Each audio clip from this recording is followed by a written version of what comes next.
Massac, bonjour. Diane, bonjour. Bonjour monsieur. Bonjour Eric, merci d'être là, malgré vos nombreuses occupations tous les deux. Alors, de qui allons-nous parler aujourd'hui ? Eh bien, nous commençons notre entretien avec une question d'ordre national. Quelle est votre opinion sur cette mascarade que fut le grand débat ? Écoutez Diane, si vous me posez la question comme ça, en parlant de mascarade, que voulez-vous que je vous réponde ? C'est une mascarade, c'est évident. C'est évident que c'est une mascarade. L'occupant de l'Élysée se moque du monde, il fait traîner les choses en longueur parce qu'il ne sait pas quoi faire. Même s'il savait quoi faire, il ne pourrait pas le faire parce qu'il est tenu. C'est une mascarade. C'est vraiment attendre que ces malheureux gilets jaunes se fatiguent, laissent tomber les draps en disant « Ah, on n'y arrive pas, etc. etc. » C'est tout simplement ça. Et est-ce que le côté mascarade tient aussi à quelque chose que nos gouvernements ne peuvent plus éviter, à savoir l'euro et la question migratoire, auquel ils ne peuvent plus toucher. Mais bien entendu, mais ce que j'ai répondu inclut ça justement, c'est que les principales revendications des Gilets jaunes, qui ne sont pas complètement idiots quand même, qui font un certain nombre de revendications, arrêt de l'immigration, pourquoi ? Parce qu'ils savent très bien que le coût de l'immigration, c'est de l'argent en moins pour les Français, donc eux ont besoin de cet argent. Et tout le reste. Donc leurs revendications sont des revendications de bon sens, de décryptage de la situation qui explique la situation de misère dans laquelle ils sont. Donc ils demandent l'arrêt de ces choses-là. Mais comme vous le dites justement, le pouvoir macronien ne le peut pas parce qu'il est arrivé au pouvoir pour faire certaines choses, dont ces saloperies de l'immigration imposée, et ils n'ont jamais accepté. D'ailleurs, rappelez-vous, quand la question a été soulevée au début du soi-disant débat national, dès le début, les gens de Macron ont dit « ça ne se discute pas ». Donc voilà, pour répondre à votre question, Diane, c'est une mascarade. Et si ça ne tenait qu'à ceux qui l'ont créé roi, on va dire, est-ce qu'il aurait plus de marge de manœuvre ? Si on met de côté, il n'y a plus d'euros, il n'y a plus de... Alors, le problème, c'est que non seulement il a été imposé par un certain nombre de forces que nous connaissons tous, que de plus en plus de Français commencent à découvrir aussi, mais c'est que la formation d'Emmanuel Macron lui-même le pousse dans cette direction. Lui-même, de par ses origines, je ne vais pas vous apprendre tout de même quelles sont ses origines marranes. On l'a mis en évidence dans le numéro, je crois que ça doit être 205, enfin, peu importe, dans un des numéros de la politique. Donc il est d'origine juive par sa grand-mère, maternelle. En plus de ça, rappelez-vous, depuis le début qu'on entend parler de lui, on ne trouve que des accointances juives associées à la banque Rothschild.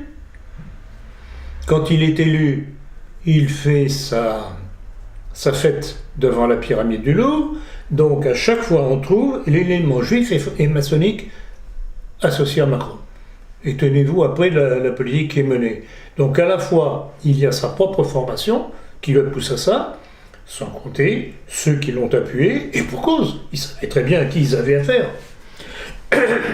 Et donc, sans euros et sans question migratoire, il ne chercherait pas donc à améliorer la situation des Français. Il ne peut pas vouloir. Il ne peut pas vouloir.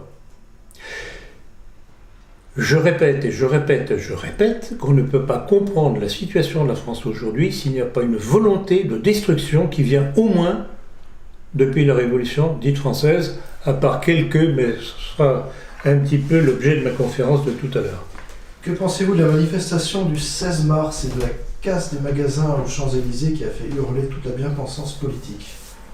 Eh bien, je pense que d'une façon quelque peu caricaturale et violente, évidemment, je pense que pour les casseurs, c'était la volonté de détruire les symboles de la société qu'ils veulent dénoncer. Qu'ils veulent dénoncer pour une raison très simple, c'est que c'est ce type de société qui les détruit, eux. Donc, Pourquoi était-ce les magasins des Champs-Élysées? Quels sont les propriétaires des magasins des Champs-Élysées? Puis le Fouquet's. Et le Fouquet's. Le Fouquet's qui a tout de même été un des lieux symboles avec Sarkozy et compagnie. Donc tout ça a tout de même une signification idéologique à laquelle on ne prend pas fait pas attention et qui est tout de même très significative. Même si ce sont des Black Blocs qui ont fait ça. Qui est qui? Bon. Qui est qui? On n'en sait rien.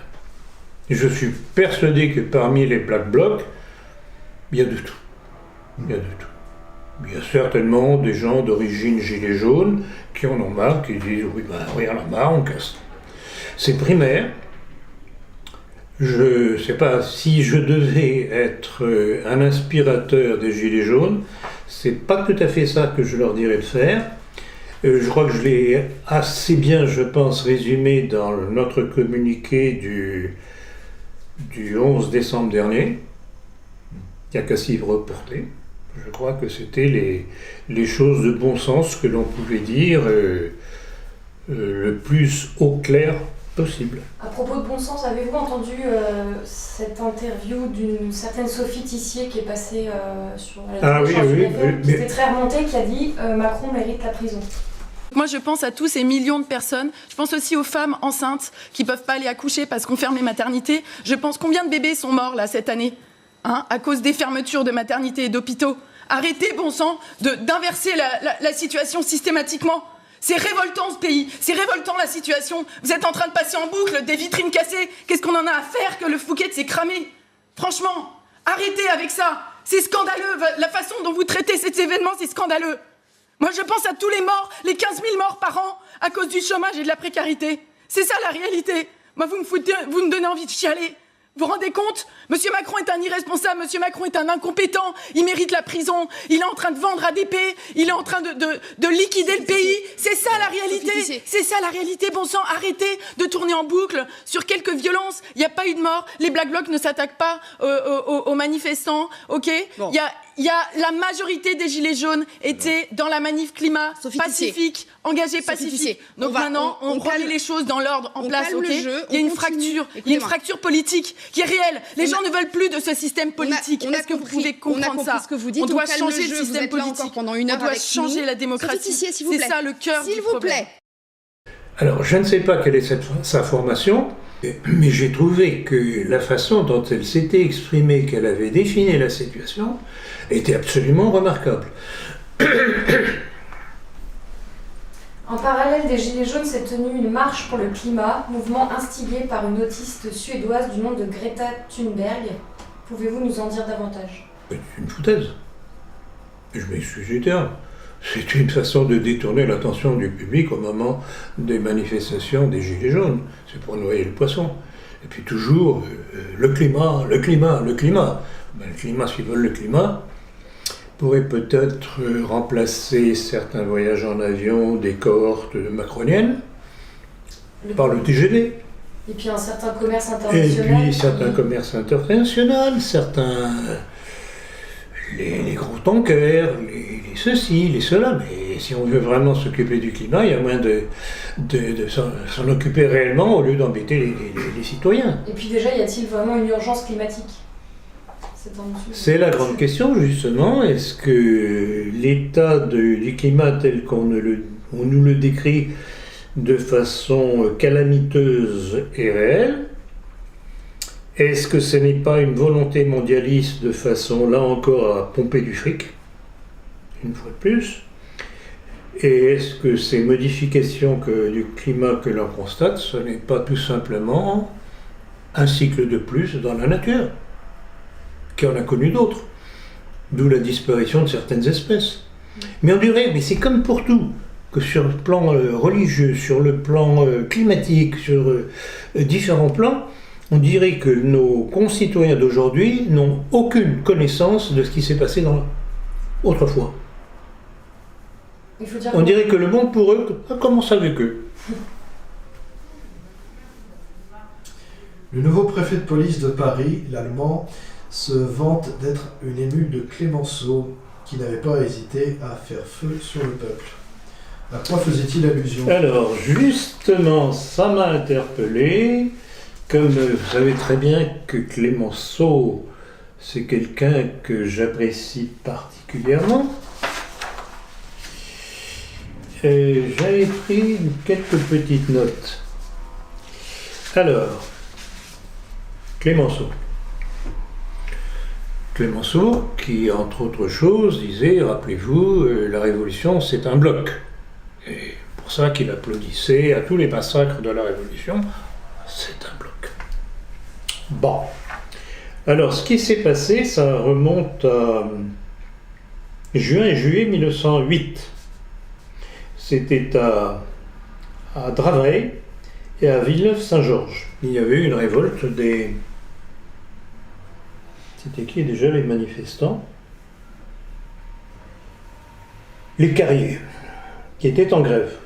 Et ce bon démocrate de Clémenceau, un petit peu comme Macron aujourd'hui, plutôt que d'essayer d'arranger les choses en leur donnant éventuellement satisfaction si leur revendication était justifiée, il envoie les gendarmes qui tirent sur la foule. Alors ça s'est fait vraiment de façon... Là, comme dans mon commentaire, ce sera dans le prochain numéro de la politique, c'est déjà un des exemples de la capacité de provocation de la République. Comment est-ce que cette manifestation a été réprimée? Il y a eu un gendarme qui a tiré en l'air, comme si c'était la troupe qui était attaquée. Et à partir de là, les gendarmes présents ont tiré sur la foule. Rappelez-vous, là encore, je crois que c'est dans notre communiqué du 11 décembre dernier, je disais attention aux provocations. Il ne faudrait pas que la police politique du régime fasse tirer quelques coups de feu sur la force publique de façon à ce que la force publique se trouve dans l'obligation de tirer sur les manifestants. C'est classique. C'est ce qui s'est passé à Maïdan en Ukraine. Hein? Et alors le plus beau, c'est que non seulement ils ont tiré devant les manifestants qui étaient devant eux, désarmés, mais il y en a eu d'autres qui sont passés par derrière les bâtiments, et qui ont flingué les manifestants dans le dos. Voilà qui était Clémenceau, le père de la victoire. Et c'est pour ça, rappelez-vous les mots quelque peu cruels que je dis envers Maurras. Je reproche fondamentalement Maurras, sous prétexte de patriotisme, mal compris, c'était pas du nationalisme, d'avoir fait alliance avec Clémenceau. On était piégés dans cette affaire de la guerre de 14-18 provoquée par les loges, mais on n'était pas obligés de s'allier. Donc au sujet... Avec Clémenceau, qui était bien entendu franc-maçon et qui répondait aux ordres de la maçonnerie, qui voulait déclencher la boucherie pour liquider des centaines de milliers de jeunes Français catholiques. Je me répète, j'ai déjà dit, je le redirai encore de multiples fois, certainement. Donc, quant à la possibilité de tirer sur la foule, les militaires de l'opération Sentinelle appelés en renfort lors des manifestations des Gilets jaunes pourront aller jusqu'à l'ouverture du feu, a déclaré le général Leray. C'est absolument scandaleux. On y vient. C'est absolument scandaleux. Alors je voudrais faire une petite parenthèse à votre question. Quand cette annonce du gouvernement a été connue, ça a tout de même fait provoquer un petit émoi. Et notre délicieuse Marielle Chapa, dont on connaît les origines, tout le monde devrait les connaître, s'est empressé de dire « Mais comment, c'est pas possible, dire une chose pareille, mais c'est indigne, etc. etc. » Alors, petit rappel, quand le général Leray, c'est ça? Leray dit que oui, bien entendu, la troupe pourrait être amenée à tirer. Ah bon? Et que s'est-il passé en 2015 quand il y a eu l'attaque du Bataclan? Il y avait une force sentinelle qui était à proximité.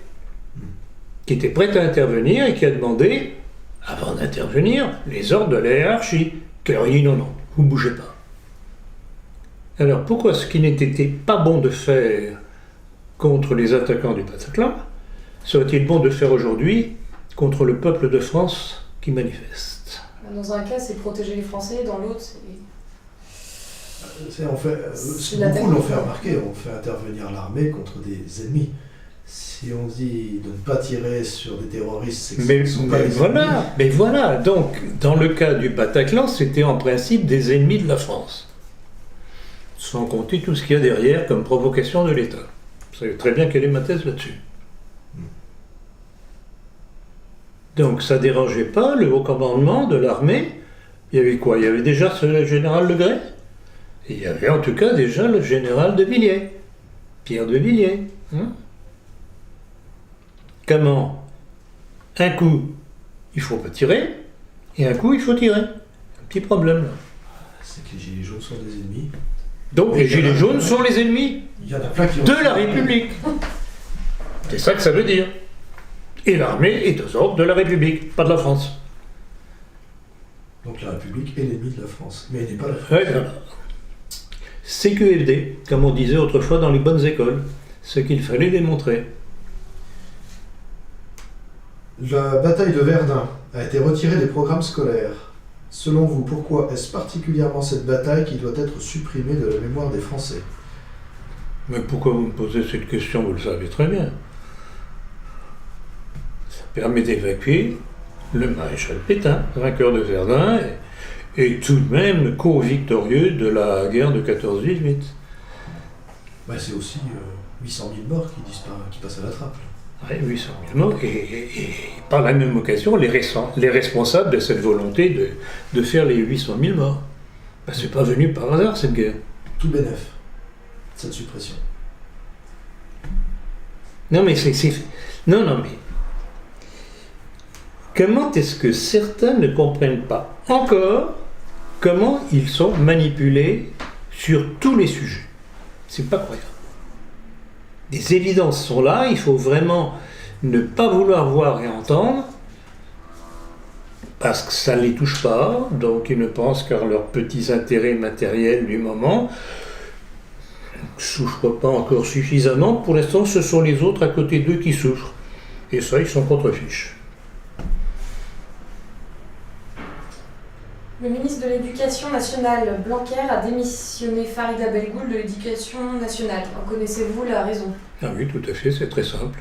C'est que Farida Belgoul, déjà depuis plusieurs années, se dresse contre l'enseignement de la théorie du gender, et en pleine offensive du gender à l'école aujourd'hui, et de l'éducation sexuelle, il faut faire taire les personnes qui dérangent. Voilà, nous sommes en dictature. Voyez, bonnes gens, si vous n'avez pas encore compris, il serait temps de comprendre.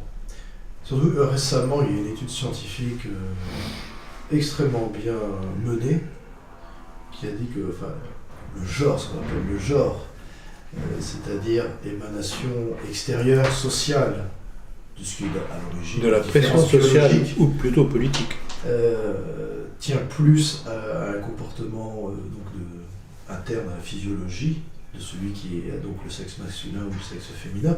C'est pas d'abord une construction sociale. Oui, donc cette étude là vient de paraître, mais vraiment à bas et de manière vraiment très scientifique, la théorie du genre. À la limite, mais tout est scientifique dans cette affaire. Comment peut-on dire qu'un tel qui a un zizi n'est éventuellement pas un homme, mais peut-être une femme, ou qu'une femme qui a un vagin n'est peut-être pas une femme, mais peut-être un homme dont on ne voit pas le zizi? Non mais il faut être sérieux. Je m'excuse d'être un peu cru, mais enfin, si les gens ne veulent pas comprendre, il faut tout de même mettre les points sur les i. Et surtout, l'étude, en fait, le cœur de l'étude, c'est une démonstration, non pas sociale, mais biologique, la production de certaines substances mais bien entendu, dès la naissance. Mais bien entendu. Chez la femme, Mais provoque après ça des manifestations extérieures, même dans les comportements. Éric, vous le savez très bien, le propre de ceux qui nous gouvernent, et ça depuis des centaines d'années maintenant. Et qui disait on ne naît pas femme mais on le devient? Oui, ben oui. Beauvoir. Oui, bien sûr. C'est toujours cette même clique. Ces gens-là ne tiennent aucun compte de la réalité physiologique. Entre autres, la réalité de la nature. Ce sont des constructeurs de systèmes et d'idéologies. Toute la Révolution française est basée là-dessus. Rappelez-vous le mot de Sieyès, le conventionnel Sieyès, abbé défroqué, qui disait « du passé faisons table rase ». Donc la réalité de l'expérience de l'histoire, la connaissance de la nature, ça ne compte pas pour eux. Ils sont dans la fabrication d'utopies. Et voilà le résultat de la société. Y a-t-il d'autres exemples dans le passé de sociétés qui mélangeaient comme ça les genres ?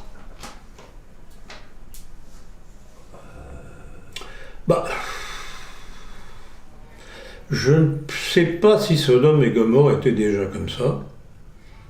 Je pense que le vice a toujours existé, mais ce qu'il y a de nouveau à notre époque, c'est la justification pseudo-scientifique du vice. C'est ça la grande différence. Ouais, on lit dans l'histoire grecque donc une île où les femmes avaient vraiment pris le pouvoir et l'ascendant sur les hommes, a été entièrement rasée, soit par Athènes, soit par Sparte, je ne sais plus. C'est des souvenirs un petit peu... Oui, mais les femmes ne se disaient pas être hommes. Oui, exactement, Ouais, c'est ça. C'est ce que j'allais exactement dire.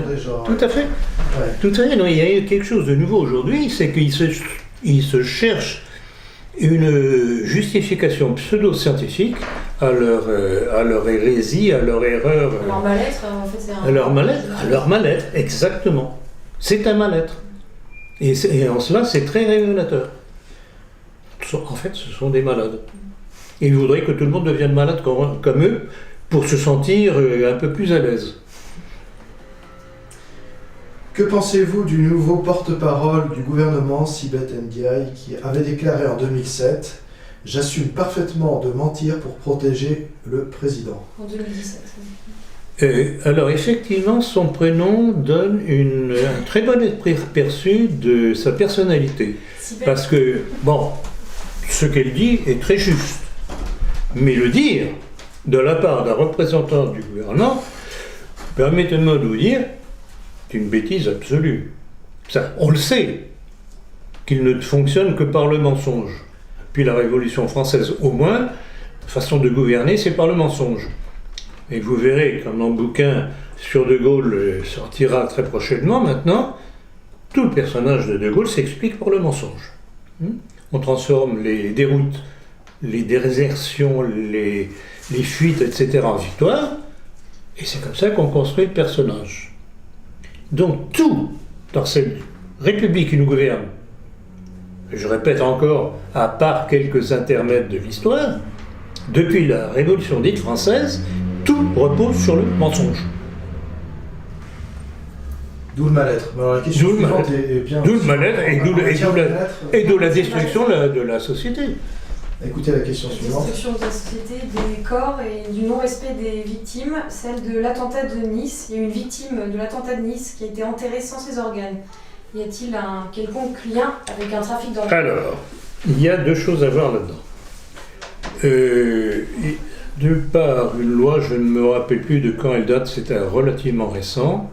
Si la personne ne déclare pas dans son testament qu'elle ne veut pas que ses organes soient utilisés au moment de sa mort, en principe, il n'y a pas d'utilisation. Non, si elle ne déclare pas, alors il y a utilisation. Il faut qu'elle déclare... Voilà, qu'elle ne veut pas. Qu'elle ne veut pas. Qu'elle ne veut pas. Si elle ne dit rien, ses organes peuvent être prélevés.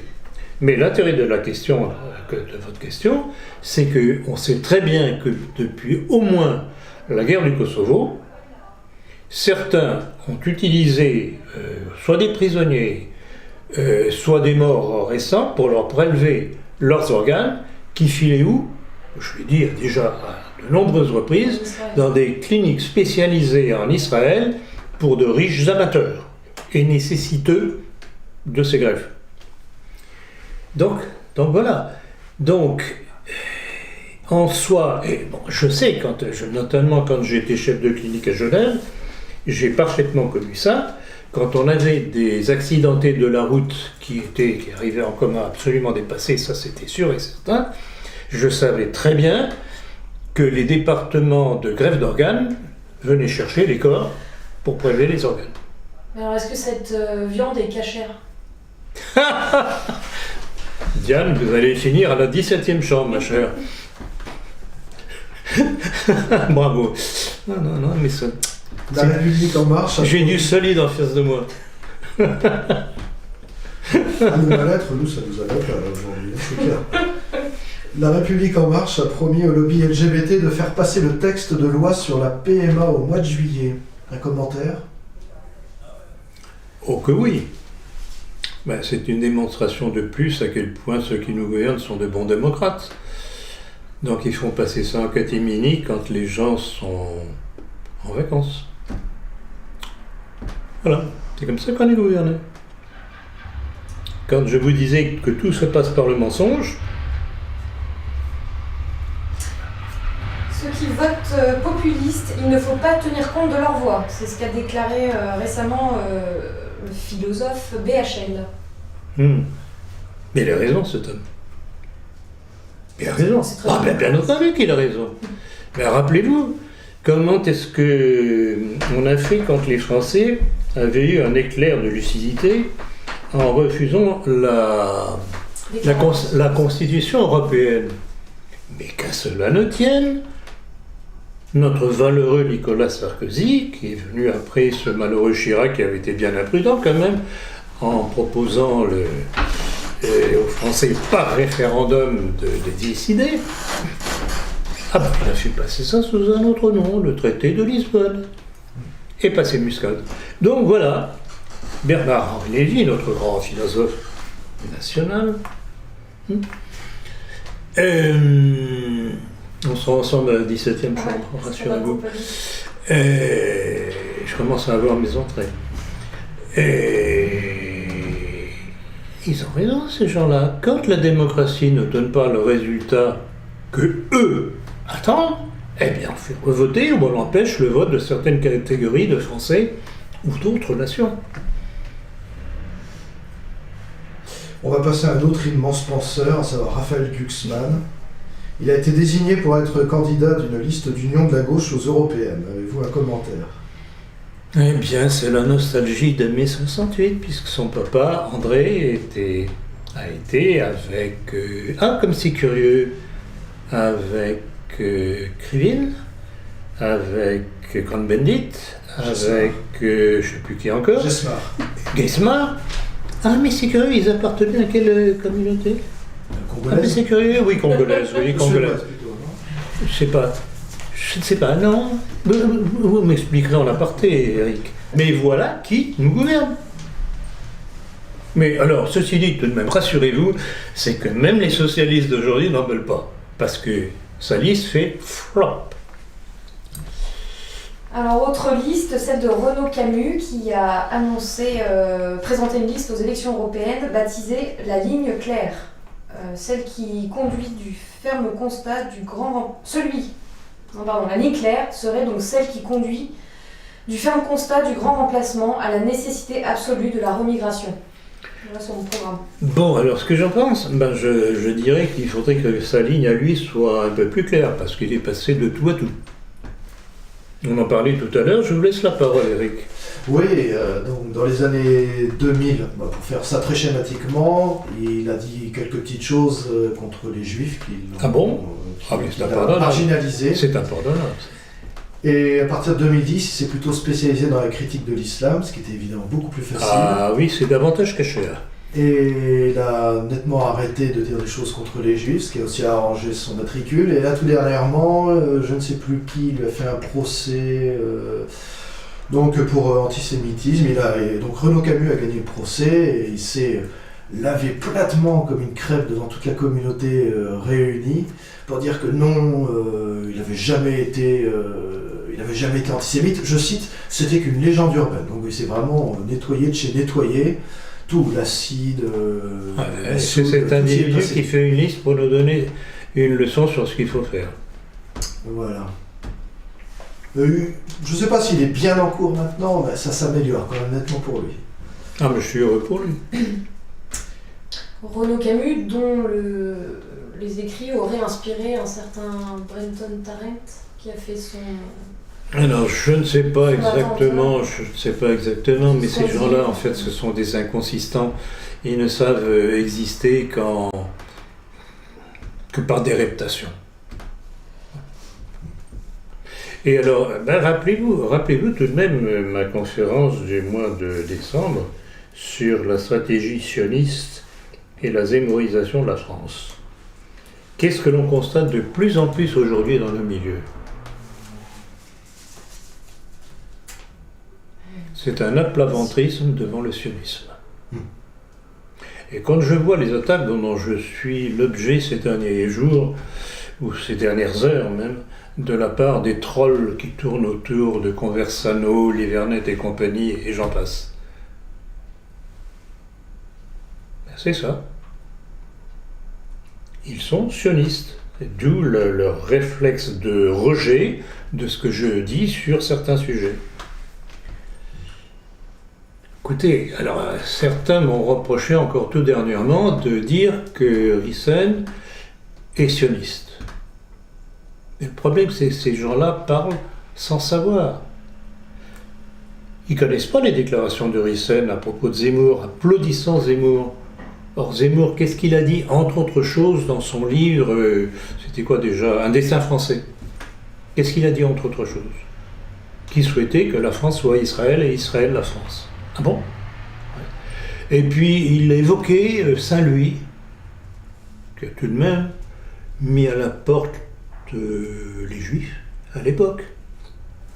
Il les a expulsés. Il parle de Saint-Louis en disant le roi juif.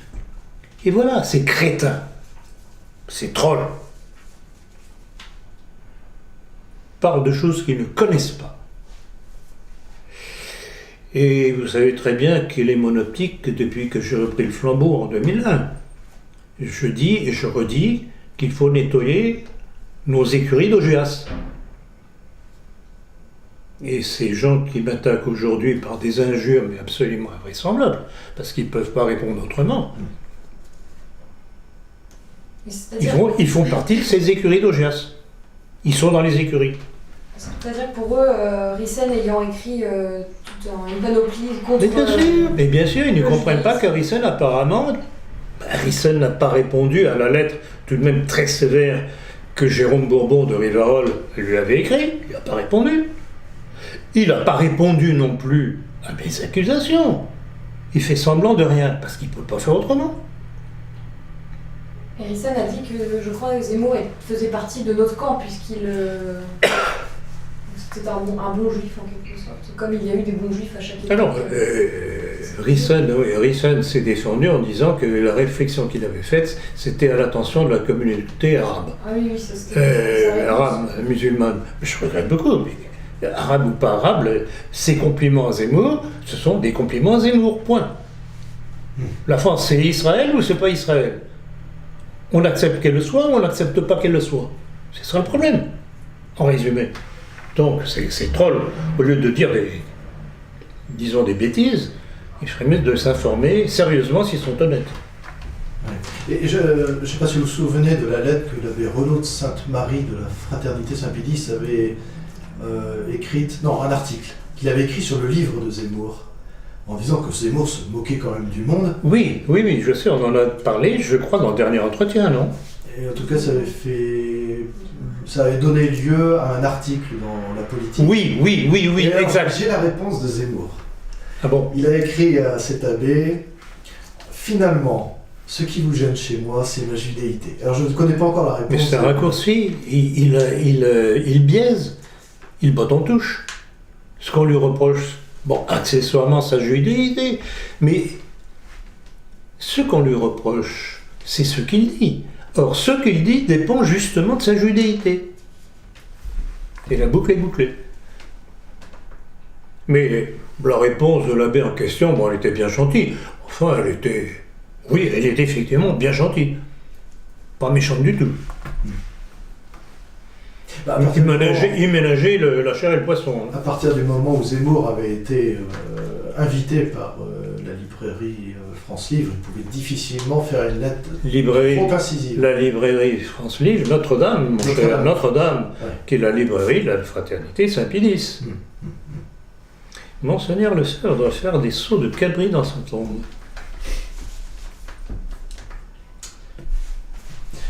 Balle tragique au Front National. Le livre de Sophie Montel dénonce les coulisses malsaines du Front National. Souhaitez-vous faire un commentaire ? Oui, pourquoi pas. Bon, elle s'aperçoit maintenant une chose que j'avais déjà perçue depuis 1993, quand j'ai claqué la porte du Front National. Et qui a servi d'ailleurs à mon livre qui s'appelle Histoire d'une trahison. Donc elle n'a rien inventé. Simplement, je crois que j'ai vu les choses un peu plus vite qu'elle. Bon, ceci dit, il faut tout de même rappeler qu'elle appartient à la mouvance de la Nouvelle Droite. Ce qui ne change rien d'ailleurs à sa critique de la sphère lepéniste, mariniste, etc. De toute façon, entre le père, la fille, la petite fille, etc., ils sont tous sionistes interchangeables. C'est pour ça d'ailleurs qu'on en parle tellement dans les médias. En tout cas, et Marine et Marion, ils ont les hommages de la presse. Oui, j'ai remarqué ça. Ah, ben c'est flagrant. Le Point. Le Point, l'Express, tous les grands magazines, les journaux, etc. Je voyais d'ailleurs, c'était sur un message que j'ai reçu sur mon portable tout à l'heure. Je crois que c'était Le Point. Il y avait en premier comme information Zemmour et sa déclaration et Marion et sa déclaration. Donc voilà, c'est ça. Quand je vous disais que la prochaine, selon ce que vaticinait Attali, que le prochain président de la République pourrait être une femme, la petite Marion tient la corde. Vous voyez l'alliance Marion, Attali, Zemmour, Risson. Non mais, écoutez, il vaut mieux en rire. Il vaut mieux en rire qu'en pleurer, mais voilà. En fait, j'adore ceux qui m'attaquent et qui m'insultent. Parce que je me fais un plaisir, chirurgicalement, de mettre les gens à poil. Je découpe leurs petits vêtements et je les mets à poil. Ils n'aiment pas ça, ils ont froid. Je regrette beaucoup, mais il ferait bien de faire attention à ce qu'ils disent. Avez-vous écouté l'entretien entre Yvan Benedetti et Henri Delesquin dans une émission dédiée aux Gilets jaunes ? Oui, hélas. Assez Hélas, assez c'est rasoir, Oui. c'est rasoir. Ils enfoncent des portes ouvertes, il n'y a rien. Il n'y a aucune doctrine. Alors, le personnage de Benedetti m'a toujours interpellé. Je le connais directement et indirectement depuis des lustres. Il est le poulain de ce malheureux Pierre Sidos. Et alors, ce qui m'interpelle avec Benedetti, c'est qu'il se proclame nationaliste. Ah, oui, pourquoi pas? C'est une bonne idée. En soi, oui, l'idée est intéressante. Oui, mais l'est-il? Parce que quand on voit un Benedetti s'acoquiner avec un Henri Delesquin qui se dit libéral, qui de par ses multiples déclarations est crypto-maçon, est-ce que ça correspond à ce qu'est réellement le nationalisme français? Donc voilà, Benedetti, comme Abauzit, comme la petite Vota, comme tant d'autres, ils s'agglutinent entre eux pour qu'on parle d'eux. Mais il n'y a rien. C'est un vide sidéral. Donc, c'est Voilà pour répondre à votre question. Prochaine question. Oui. Henri Delesquin, puis Virginie Vota et Adrien Abauzit ont critiqué la doctrine de Charles Maurras, qui selon eux ne doit pas être une référence pour les nationalistes. Quel est votre point de vue? Voilà, je crois que j'ai déjà plus ou moins répondu à l'avance. Voilà, c'est ça qui les dérange.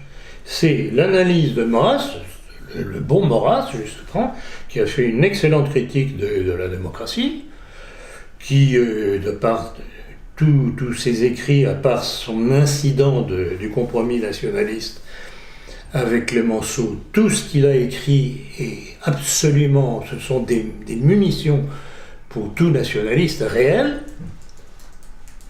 Ben voilà ce qui dérange les Abbosites, les Benedetti, les Lesquin.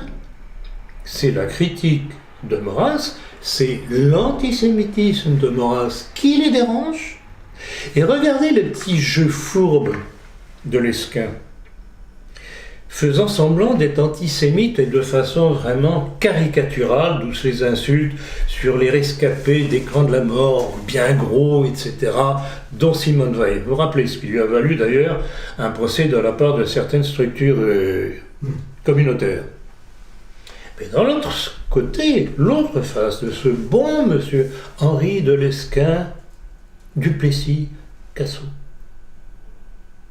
il est sioniste, il applaudit Israël. Cherchez la différence, cherchez la contradiction.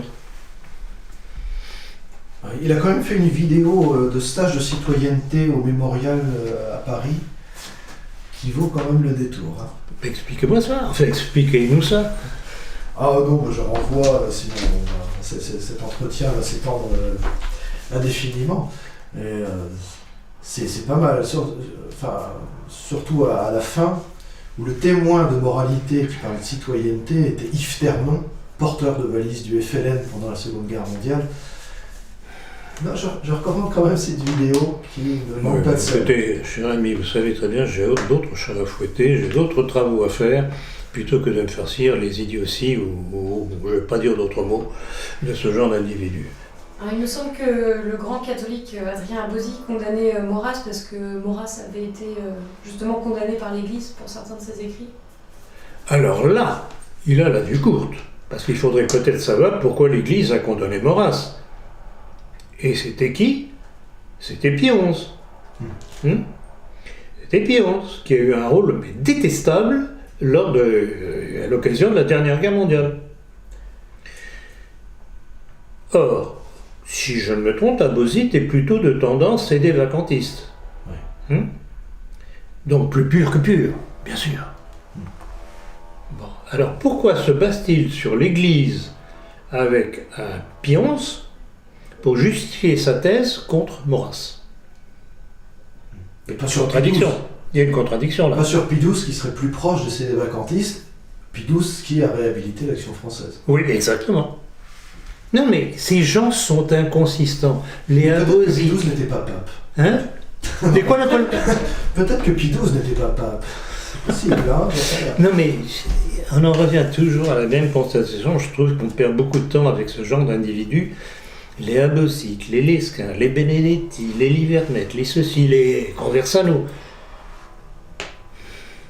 sont des inconsistants. Ils font beaucoup de bruit, ça impressionne. Quand je pense tous les ténors, entre guillemets, de ce que l'on peut appeler la droite dite nationale, sont passés sur son canapé. Je ne sais pas ce qu'ils ont fait exactement, après la séance de projection, connaissant certaines tendances de Conversano. Mais tous y sont passés. De Le Pen à Lesquin, tous. Je suis le seul réfractaire. Eh bien oui, j'ai pas été inspiré par les fesses de M. Conversano. Alors, pour ceux qui ne seraient pas au courant, on doit remonter un an environ. J'avais répondu calmement, comme je le fais toujours, aux individus qui m'attaquent. Et M. Conversano n'a pas apprécié. Il m'a montré ses fesses sur une vidéo. Vous êtes témoin, Diane. Que voulez-vous faire avec des individus pareils? Et ensuite, je vais me faire insulter par les trolls qui suivent ce genre d'individus. Non, mais continuez, mes enfants, c'est ce que je viens de leur écrire ce matin. Continuez, vous me servez. Vous démontrez par vos insultes que vous êtes incapable de répondre à mes analyses. Continuez, bravo.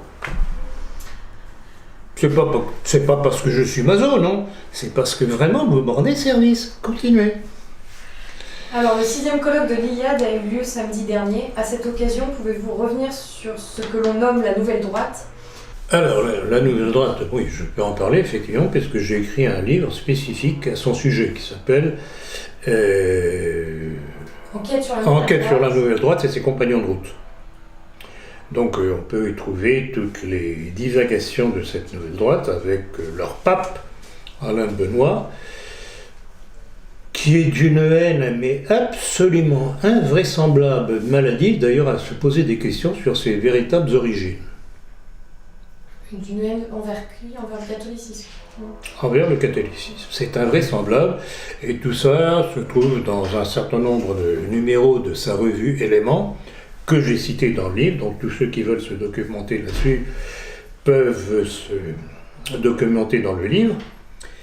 Et donc il y a cet élément-là sur la Nouvelle Droite. Alors, la Nouvelle Droite, pour brosser un tableau général, donc ils sont anticatholiques, parce que athées, ils sont pro-européistes, donc antinationaux, antinationalistes. Donc, et c'est ce que j'ai appelé, d'ailleurs, à chaque fois que j'en parle, je dis, ce sont des compagnons de route des mondialistes. Je suppose d'ailleurs qu'un certain nombre de personnes de bonne foi à l'intérieur de cette mouvance s'en rendent pas compte, mais ils se laissent porter par les divagations intellectualoïdes d'Alain Benoît et compagnie. Donc, plus c'est confus, plus c'est abscon, comme on dit, plus ça impressionne les gens qui n'ont pas beaucoup de culture. Ce qui est vrai est clair. Point. Donc voilà, pour répondre à votre question. Alors, je sais par les contacts que j'ai eus, c'était le même qui me l'a expliqué au téléphone, que notre brave Delphine, et dévouée Delphine, a voulu commander un de mes livres par le biais de la nouvelle librairie. Elle est allée une fois, elle m'a donné le titre, oui. Puis les semaines ont passé, pas de nouvelles, elle est retournée, elle dit, ben voilà, j'attends toujours mon livre. Ah oui, mais on va prendre contact avec, on vous rappelle. Puis les semaines ont passé, toujours pas de nouvelles, etc. Elle leur a donné nos coordonnées, et bien entendu, nous n'avons jamais reçu la moindre commande de la librairie nouvelle, ou la nouvelle librairie. Tout est nouveau. Et commentaire de notre douce Delphine, ils se foutent de moi, ce sont des menteurs. Donc ils n'ont même pas le courage de lui dire en face, madame, on ne veut pas travailler avec monsieur Ploncart-Dassac. Point. Soyez plus honnête. Non, ils font semblant. Mais ça décrit aussi la lâcheté de ces milieux, de nos milieux. Moi, quand je dis quelque chose, je le dis carrément. C'est un peu ce qui est arrivé à Vincent, l'ancien libraire de Factor. Hein. Rien n'a été Il y a eu un certain nombre de cocus dans l'histoire. Rien n'a été dit clairement, mais à la fin, Alain Soral et Vincent Poussard se sont fait gicler. Quoi. Tout à fait, on a profité d'eux le temps qu'on pouvait en profiter, puis après, dégage.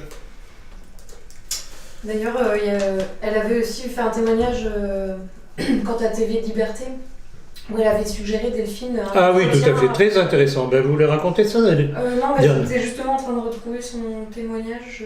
Mais de mémoire, on lui a répondu. Oui, alors oui, je vais le dire de mémoire, d'après ce que Delphine elle-même me l'a dit. Donc, elle prend contact avec TV Liberté, et là au téléphone, une des responsables. Elle propose d'inviter, on va dire voilà, si je vous propose telle ou telle personne pour être interviewée à TV Liberté, y verrez-vous un inconvénient? Oh non, certainement pas, répond la personne. Et la personne lui dit, à qui pensez-vous entre autres? Et notre amie Delphine dit, bon, je pense par exemple à M. Ploncart-Dassac. Et là, silence. Ah. Et la personne finit par dire, écoutez... Ah oui, je le connais, mais là, en revanche, ça va être difficile de recevoir Monsieur Ploncart. Vous savez, mademoiselle, il y a des épées de Damoclès au-dessus de nos têtes. C'est très, très, très révélateur. Ouais. Est-ce que vous comprenez l'utilité de ma stratégie de coup de sonde, coup de bistouri? Et là, Delphine a parfaitement joué le jeu. Elle a joué le rôle de la sonde.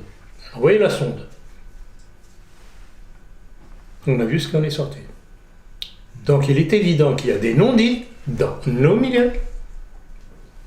Pourquoi? Parce que sinon, ils se feraient interdire. Bon, déjà qu'ils sont un peu sur le fil rouge. Alors à quoi servent-ils alors? Je sais À quoi servent-ils? C'est pas pour expliquer à leurs auditeurs quels sont les dangers qui guettent notre pays. À quoi servent-ils? Alors c'est comme je le dis, pour les différentes structures, Escada et compagnie, c'est simplement un truc pour rafler de l'argent de leurs clients. Mais ça devient de plus en plus visible au fur et à mesure du temps. Les entretiens d'actualité font maintenant régulièrement 50 000 vues. Certaines conférences vont à 100 000, certaines ont même dépassé 200 000. 200 000 totalement. Oui, tout à fait. Et ça augmente, et ça augmente, et ça augmente. Et il y a ça toujours toute la... en ayant tout le monde contre moi. Ouais. Excusez-moi, je me permets de revenir rapidement sur le colloque de l'Iliade où, durant cette journée, le thème était finalement d'essayer de définir ce qu'était l'Europe. Mais la conclusion finalement n'a pas abouti, comme s'il y avait des difficultés à définir ce qu'est réellement l'Europe. Et se basant là-dessus, comment est-ce qu'on peut... Alors il l'entendait sous quel angle? Qu'est-ce que l'Europe communautaire ou est-ce que l'Europe selon la construction qui s'est faite des nations chrétiennes d'Europe? Ah non, le terme, alors c'est simple, il y avait deux grands absents de cette journée, c'était tout ce qui touchait au christianisme, et puis la désignation de l'ennemi qui s'attaquait à cette Europe, à savoir la communauté et la Et vous savez très bien quel est mon critère total et absolu quand j'entends telle ou telle déclaration. Est-ce qu'il remonte à la cause ou non? Non, mais là justement... Tant qu'on ne remonte pas à la cause, c'est qu'il y a quelque chose de caché derrière. Mais bon, en tout cas, ce qui ressortait, c'était une difficulté finalement à définir ce qu'était l'Europe. Donc. Et s'ils ne veulent pas remonter à ce qu'est réellement l'Europe, telle qu'elle a été construite au cours des siècles par la civilisation chrétienne, ils ne peuvent pas la définir. Ils s'arrêtent à l'hellénisme, on dirait, finalement. Oui, ils peuvent pas, ils sont impuissants, donc ils tournent autour du pot. Oui, j'y ai pas été cette année, j'y étais l'année précédente. Il m'a semblé que c'était surtout basé sur la culture helléno-romaine, surtout hellénique, et la défense ethnique de l'Europe. Ça, c'est vraiment les deux points sur lesquels l'Institut ne transige pas du tout. Voilà. Oui, ça peut se descendre. Mais l'aspect chrétien est totalement absent.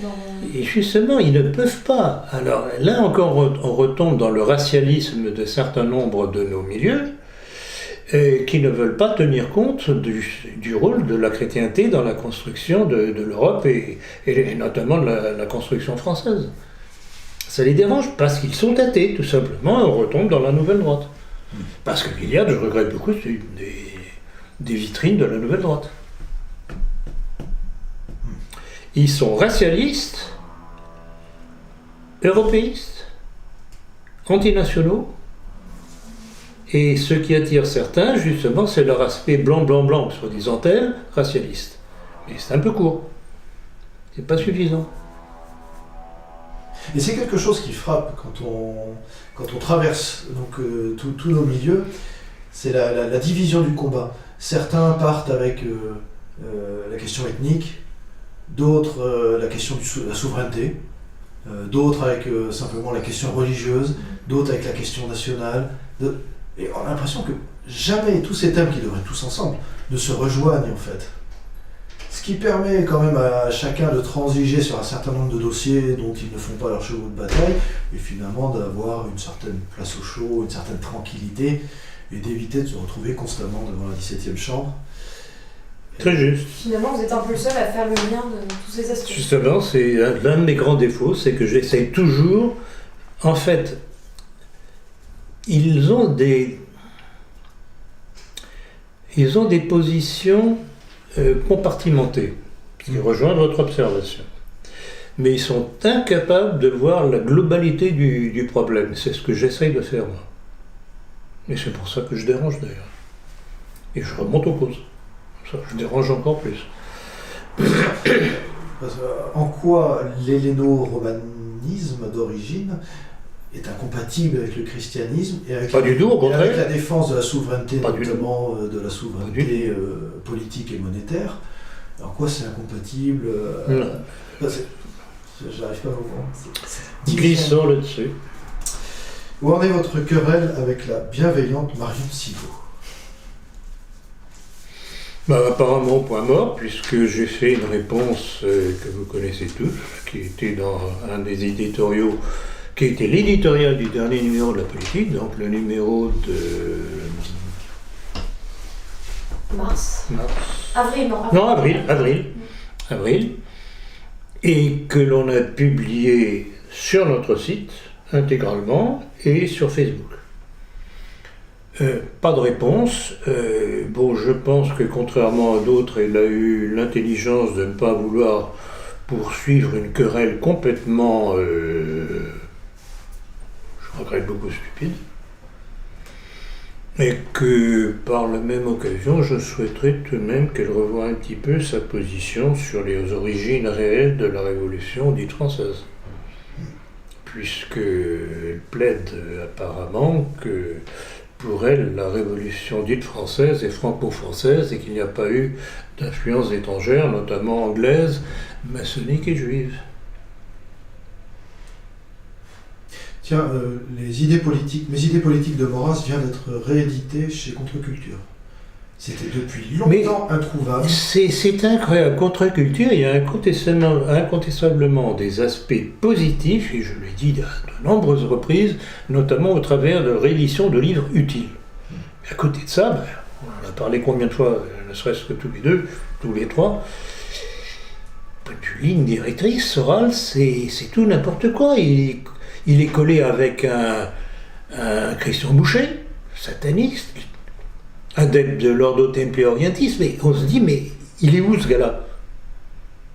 Et à côté de ça, il publie des livres vraiment très utiles pour le combat. Je comprends pas. Pouvez-vous revenir sur vos derniers échanges avec le provocateur et CD-vacantiste Johan Livernet? Oui, alors là, j'aimerais bien qu'on m'explique aussi, parce que j'avoue que j'ai rien compris. Donc, en résumé, pour ceux qui ne seraient pas au courant, je reçois, il y a 10 jours environ, ça a dû commencer il y a une dizaine de jours, un premier message m'accusant que j'appelle au téléphone sa compagne. Ce que je n'ai jamais fait. Par contre, 2 ou 3 jours avant, ce message, signé Livernet, c'est sa compagne qui m'a appelé un jour, un matin, milieu de matinée à peu près, me disant « Je ne veux plus que vous parliez de moi ». Je lui ai dit « Écoutez, je suis surpris, je n'ai pas parlé de vous depuis au moins un an et demi ». Et de toute façon, c'était tout à fait incidemment pour dénoncer la position du CD-vacantiste Livernet, qui donne des leçons de morale à tout le monde. Alors qu'il ferait bien de regarder la poutre qui est dans son œil. Et je lui dis, je crois que c'était à la fin de l'entretien, je lui dis, mais écoutez, dans cette affaire-là, vous êtes ce que l'on peut appeler une victime collatérale. Je n'ai rien contre vous, la querelle c'est entre Livernet et moi. Pour des raisons bien précises, que en principe vous devez connaître. Bon, ça s'est arrêté là, et le lendemain ou le surlendemain, je reçois donc cette lettre m'accusant d'avoir téléphoné à sa compagne. Donc c'est le contraire. Puis il y a eu un deuxième, un troisième, un quatrième, cinquième, je ne sais plus quoi. Et parmi ces messages, des trucs très curieux. Toujours avec en tête Livernet Johan, adressé à Philippe Poncardassac. Et alors là, il y avait de quoi être interpellé, vous le savez, puisque je vous ai communiqué les documents en question. Dont l'un particulièrement dérangeant quand même, puisque c'était Livernet lui-même qui faisait allusion à une querelle avec sa compagne. J'en ai rien à faire avec ça, moi. D'ailleurs, j'en ai pas parlé dans la réponse que j'ai faite. J'ai préféré évacuer cet aspect personnel. Et puis il y avait un autre, toujours signé Livernet adressé à Poncardassac, où c'était un texte visiblement adressé à son éditeur, M. Bruno Saglio, qui disait à peu près ceci, mon cher Bruno, dans celui-là aussi, il parlait de ses problèmes avec sa compagne, et il demandait à Saglio de mentionner son livre parmi les meilleures ventes de la maison d'édition, les éditions Saint-Rémy. De quoi tout de même être surpris. Alors, est-ce que l'Hivernet avait fait une faute de manipulation sur son ordinateur en m'envoyant un texte qui ne m'était pas destiné? Il y avait tout de même de quoi se poser des questions. Alors j'ai répondu là-dessus en disant, ah bon, en constatant la chose. Et puis ensuite, il y a eu des messages très curieux, et à un moment donné, on s'est tous dit d'ailleurs, puisqu'on a commenté la chose ensemble, on s'est tous dit, mais c'est à se demander s'il n'y a pas une tierce personne qui cherche à se servir de moi contre l'Hivernet, etc. Donc un méli-mélo invraisemblable. Bon, le dernier message que j'ai reçu de l'Hivernet en principe a été qu'à nouveau il m'accusait d'envoyer, alors c'était plus un coup de fil, c'est d'envoyer des messages d'arrêt à son dos à sa compagne, parce que je ne l'ai jamais fait. Donc voilà, l'histoire. Je crois qu'à la suite de ma dernière réponse, il n'y a plus rien eu de nouveau, sauf que j'ai vu apparaître sur Facebook que Conversano venait à son secours. Alors là, je n'ai pas pu résister au plaisir de dire, ah bon, si Conversano arrive, ben, heureusement pour l'Hivernet, on a un truc dans ce là. Et alors là, tous les trolls de la bande me sont tombés dessus jusqu'à aujourd'hui. Vous avouerez vraiment, je croyais que j'ai pas autre chose à faire qu'avec ces crétins-là. Certains détracteurs vous reprochent comment arriver à une lutte sérieuse si vous éliminez tout le monde. Ben, j'inverse la question. Comment peut-on arriver à une lutte sérieuse si on s'allie avec tous ces trolls? Qu'est-ce qu'une ligne politique? Une ligne politique, c'est une ligne cohérente, dans la logique des principes que l'on veut descendre, bon ou mauvais. Une ligne cohérente, pas avec des gens qui tirent à vue et à diable dans toutes les directions.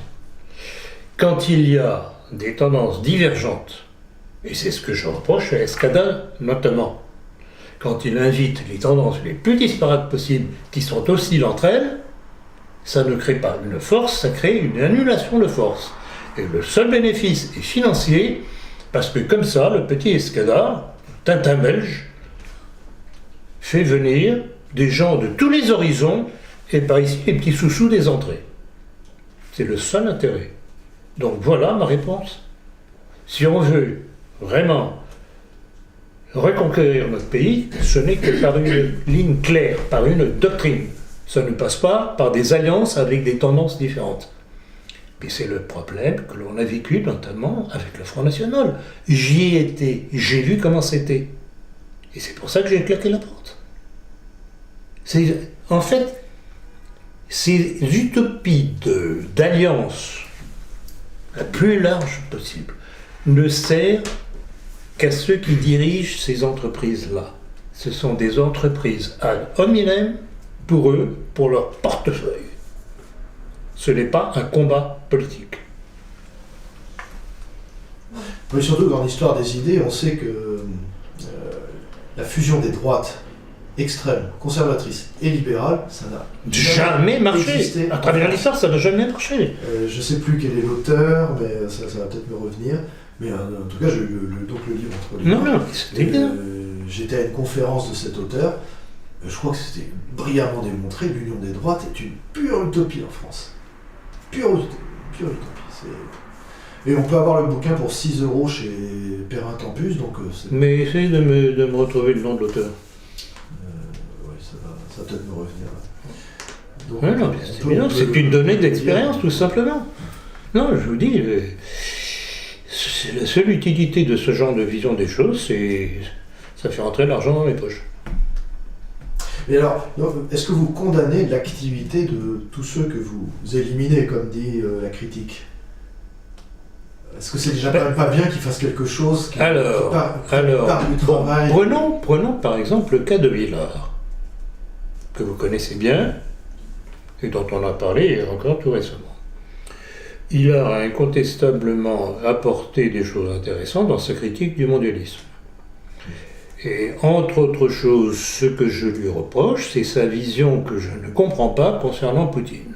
Et notamment le fameux texte où il cite en principe Poutine, qui parle d'une union supranationale de différents pays pour constituer un groupement économique, etc. Eurasiatique. Bon, alors la question, est-ce que ce n'est pas une erreur de traduction?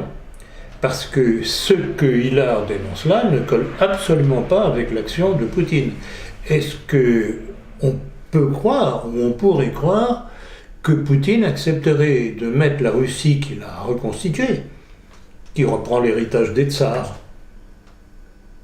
Mais est-ce que tout ça annule son combat? Attendez. Est-ce qu'on peut imaginer que Poutine accepterait de mettre la Russie qu'il dirige aujourd'hui sur le même plan que les autres pays, les petites républiques de ceci, de cela?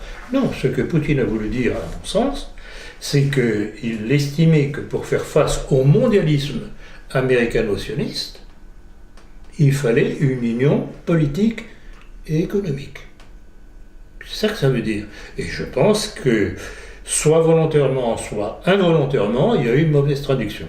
Et vous connaissez la vieille formule, ça ne date pas d'aujourd'hui, traditore, tradutore, ou tradutore, traditore. Tradutore, le traducteur, traditore, celui qui trompe dans sa traduction. Volontairement ou pas.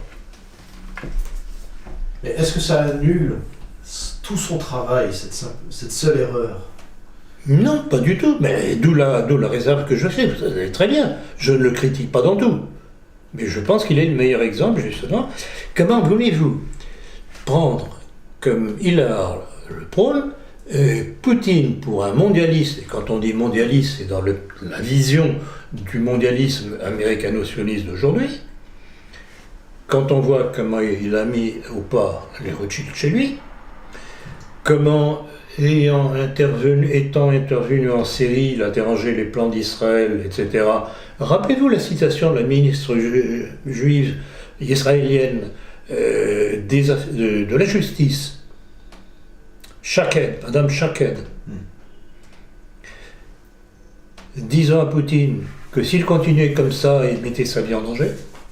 Je ne me rappelle plus la phrase exacte, mais je l'ai publiée textuelle et j'ai la référence. Qu'a fait le leader des Loubavitch en Russie, Barel Lazar, quand Poutine a envoyé ses missiles, S-3, je crois, ce sont les S-3. S-300, S-400? Oui, S-300, en Syrie, pour pouvoir répondre aux raids israéliens qui arrivaient à passer à travers les mailles de l'aviation syrienne pas tellement bien équipée. Et depuis, il n'y a plus de raid israélien. Et puis à partir de là, le Barel Lazar, donc le chef des Loubavitch en Russie, a écrit des choses incendiaires sur Poutine. Et alors Hillard vient nous dire, et d'autres après lui, que Poutine est du dernier bien avec les Juifs. Il y a un petit problème là. Il y a une mauvaise lecture des faits. Ou alors ils ne lisent pas la presse. Ils sont embarqués dans une bulle et ils ne peuvent pas en sortir. Alors est-ce qu'il aurait mieux valu finalement qu'il reste chez lui, qu'il fasse rien, et que tous les autres là qu'on vient de citer depuis le début restent chez eux? Mais non, on leur demande simplement d'ouvrir les yeux sur la réalité. Je ne dénie pas le mérite du travail sur le mondialisme en général de Hillard. Simplement, je trouve que traiter Poutine de mondialisme me semble une ineptie totale et intégrale, qui ne sert que les mondialistes. Parce que ça détourne les gens de bonne volonté qui comprendraient que Poutine est tout de même un allié pour nous contre le mondialisme américano-sioniste. Je regrette beaucoup, il se tire une balle dans le pied. Donc il y a une annulation de son travail. Il fait des Mais pas en total, oui, dans une certaine mesure, oui, il annule l'aspect positif un certain aspect positif de son travail.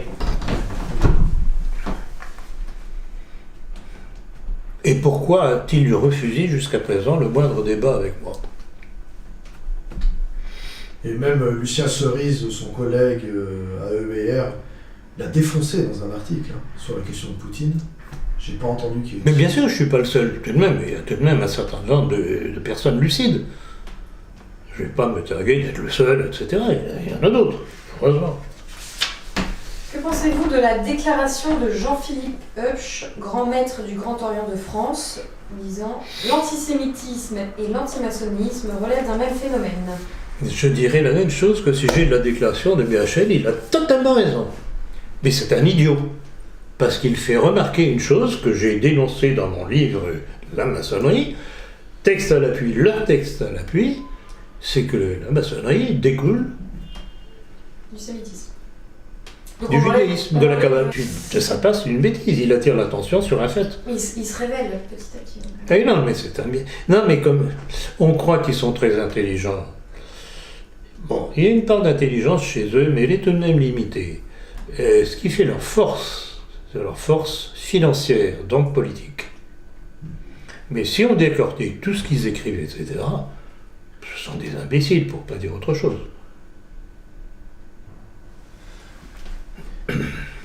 Le rabbin Berland, condamné pour délinquance sexuelle, assure qu'il peut faire revenir à la vie les personnes déclarées en mort cérébrale pour environ 5 000 €. Que pensez-vous de ces techniques frauduleuses ? Je dirais que c'est pas tout à fait un bienfaiteur de l'humanité, puisqu'il fait appel à l'argent des autres. Mais c'est curieux, ça rappelle encore une fois l'étrange appétence de cette communauté à l'argent. Et alors donc, il y a tout de même deux choses intéressantes dans cette question. C'est d'une part les problèmes sexuels, j'ai bien entendu, Oui. et d'une part le problème de l'argent. L'argent. Et donc vous ne croyez pas à ces qualités de thaumaturge? Écoutez, quand je serai mort, on pourrait toujours essayer. Ça va être très cher, cette histoire. Vous faisiez pas ça dans votre idée ? Après tout, il m'a peut-être déjà ressuscité. Alors toujours dans la communauté hassidique, un documentaire réalisé par la juive Yolande Zoberman, il dénonce des agissements pédophiles. Alors je ne sais pas si vous avez entendu parler de ce documentaire qui s'appelle M. Ces attaques ont-elles pour fondement le rejet du sionisme chez ces juifs orthodoxes? Comment se fait-il? Je pense que c'est une très bonne hypothèse, parce qu'effectivement, il y a une lutte de compréhension des textes juifs. Ceux qui pensent que le Messie va passer par le retour à la terre, justement, donc c'est la tendance sioniste, et puis la tendance, et on en a parlé, je crois que c'était lors du dernier entretien, non, je crois qu'on en a parlé, la tendance de très très très nombreux rabbins qui disent mais pas du tout, l'État d'Israël gâche tout, l'État d'Israël est hérétique, ce n'est pas comme ça que le Messie va revenir. Donc je pense que l'hypothèse justement que c'est une attaque contre les sionistes, je suis tout à fait d'accord. Contre les non-sionistes, justement, parce que c'est chez les hassidiques, enfin le reportage attaque ces juifs orthodoxes. Ah oui, d'accord, donc j'avais compris. Donc attaque, oui, tout à fait. Oui. Ah non, mais c'est question attaque et contre-attaque entre les deux en ce moment. Et alors d'un point de vue nationaliste français, peut-on les considérer comme nos amis ou bon, non. Sans être nos amis? Mais... Non, parce que les deux, fondamentalement, c'est toujours la même chose. Et le monde juif est divisé contre lui-même depuis toujours. Et aujourd'hui, ça n'a pas changé. Contre nous, ils sont toujours alliés. Donc, aucune illusion de ce côté-là. Quoi qu'en dise M. Zemmour, appuyé par M. Rissen, pour ne pas le nommer. Quels arguments apporter pour contrer le terme judéo-chrétien que l'on entend notamment au sein de la Nouvelle Droite? Oh, il n'y a pas que la Nouvelle Droite. Il n'y a pas que la Nouvelle Droite, chez les nationaux, chez les catholiques. Ah oui, ça fait bien. Bernard Anthony, le marin de Bernard Anthony, entre autres. Judéo-chrétien. Oui, mais chez lui, ça s'explique. Lui, ça s'explique par ses origines, c'est évident. Mais n'empêche qu'il y a toute une bande de crétins, dits catholiques ou pas catholiques, nationaux ou autres, qui tombent dans le panneau. Alors, voyons ça d'un petit peu plus près. Quel est le problème? Le problème, c'est un certain Christ qui est venu, qui a laissé un message. Le problème, c'est que les Juifs n'ont pas accepté ce message. Ils l'ont crucifié parce que, pour eux, le Messie devait leur donner pouvoir sur le monde. Je me tue à le répéter quasiment à toutes les conférences. Bon, donc à partir de cela, Ça a été le point de départ du Nouveau Testament. Qui dit Nouveau Testament dit que l'Ancien Testament est caduc. Que dit le prêtre lors de la consécration? En mémoire de la nouvelle alliance, nouvelle et éternelle. Nouvelle et éternelle. Ça, c'est clair. Alors, la civilisation occidentale, qu'est-elle? Elle est à la fois basée sur le message du Christ, la chrétienté, et à la fois sur l'enseignement des philosophes grecs, Aristote, Platon, etc. C'est ça le socle de notre civilisation européenne, occidentale. Pour ça que dire judéo-chrétienne, c'est un abus de langage, au moins, sinon une escroquerie intellectuelle. Et alors à quand remonte cette escroquerie? Parce que il me semble que c'est pas si... C'est assez récent finalement, judéo-chrétien. Bon, alors, oui. C'est récent, je suis incapable de remonter au tout début de cela. Mais en tout cas, on en a un début absolument bien marqué après Vatican II avec la déclaration Nostra Aetate. Donc, en fait, ça veut dire quoi? On évacue le Christ. C'est l'élément dérangeant. Ou alors on prend seulement l'aspect, on dit que le Christ étant juif. Mais alors là, c'est une question qui m'a toujours amusé et interpellé. Parce que s'il était réellement d'origine juive, quelle preuve en a-t-on d'abord? Sa mère, Marie, était tout de même juive. Quelle preuve en a-t-on? Je sais pas. C'était en Palestine. Elle était peut-être palestinienne. Oui, mais de quelle confession? Ouais, mais à l'époque, il n'y avait pas beaucoup d'Arabes en Palestine. Il n'y a pas de musulmans du tout, d'abord. Il y a peut-être des Cananéens. Oui. Oui. Les Nazaréens, ils étaient... Le bon Samaritain, il était quoi? Samaritains. Les Samaritains. Non, mais c'est pour dire, si on veut divaguer, on peut divaguer, hein, on peut s'amuser. Oui, mais même les Samaritains, Mais ça a été une branche du judaïsme. Bon, et à la limite, est-ce que le Christ n'est pas venu par humilité pour voir où en était le soi-disant peuple élu? Et pourtant, lors de l'Annonciation, l'ange Gabriel le répute fils du roi David.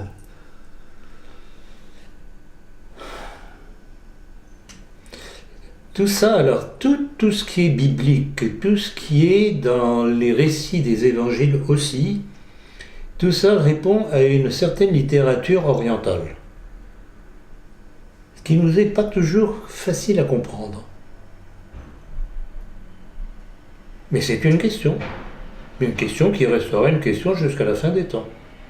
Mais à la limite, c'est pas ça qui est intéressant, on va pas faire... J'allais dire non, oui, c'est pas, même si le Christ, et sans doute l'est-il, il est juif, c'est quand même ce qu'il a apporté. Mais c'est ce que j'allais vous répondre, justement.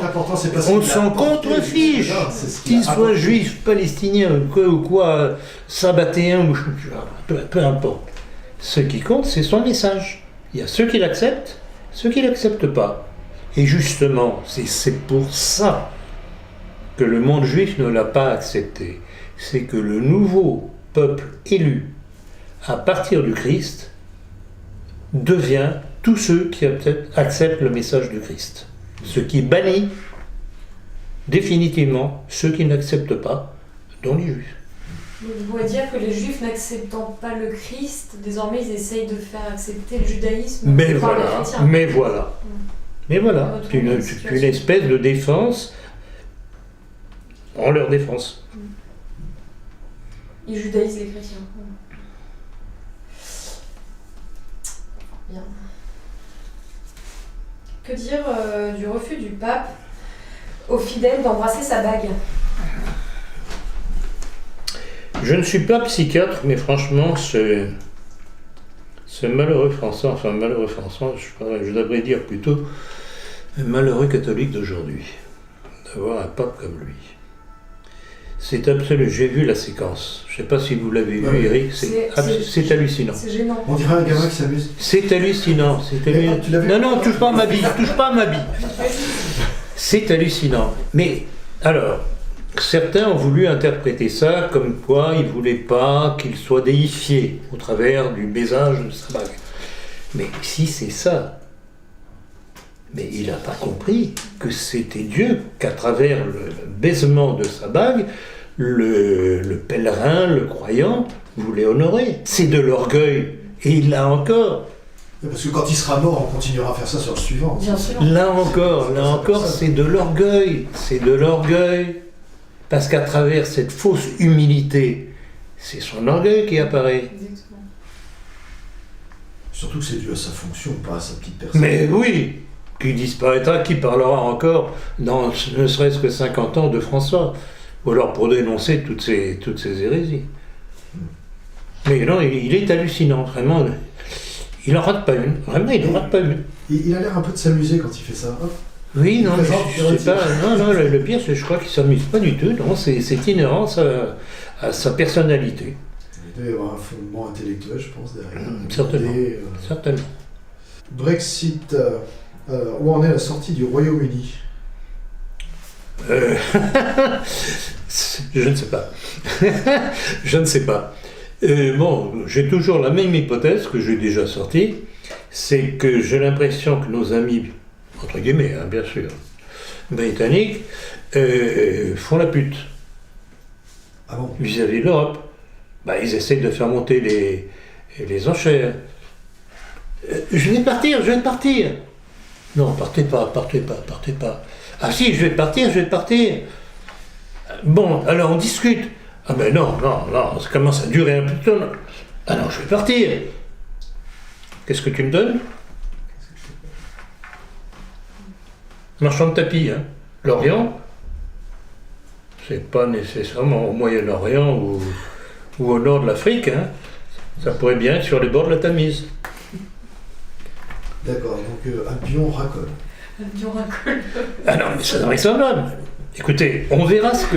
Si jamais le Brexit passe en douceur avec l'Europe, il sera intéressant de voir ce que les Anglais ont obtenu. Parce qu'à mon avis, ma thèse est la bonne. Ils vont être les grands gagnants de cette histoire.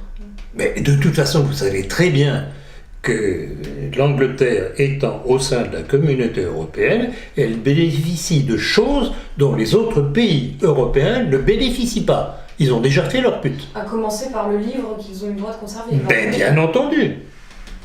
Oui, et puis ils conservent leur communauté d'États à travers le monde. Mais bien entendu. Ce sont quand même des résultats Non. C'est pour ça que je ne crois pas me tromper de beaucoup. Hein. En fait, c'est en position de force pour nous aussi. C'est un jeu de dupes et un jeu de putes. Je dirais pas. À la limite, excusez-moi les putes. Hein. Oui, vous êtes plus honnêtes en général que certains politiques. Ils sont fidèles à eux-mêmes et à leur histoire. Ah, tout à fait. Tout au moins depuis l'influence protestante et juive à partir de Cromwell. Rappelez-vous le rappel que je fais de plus en plus souvent. L'Angleterre a commencé à... Bon, après tout, c'est quand même de bonne guerre qu'ils essaient de gratter des... C'est quoi?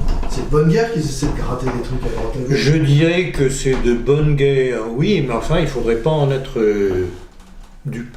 Puis surtout, Dans notre position. quand vous avez la brochette des cloportes, là, Barnier, puis l'autre belge immonde, là, comment... Verhoff...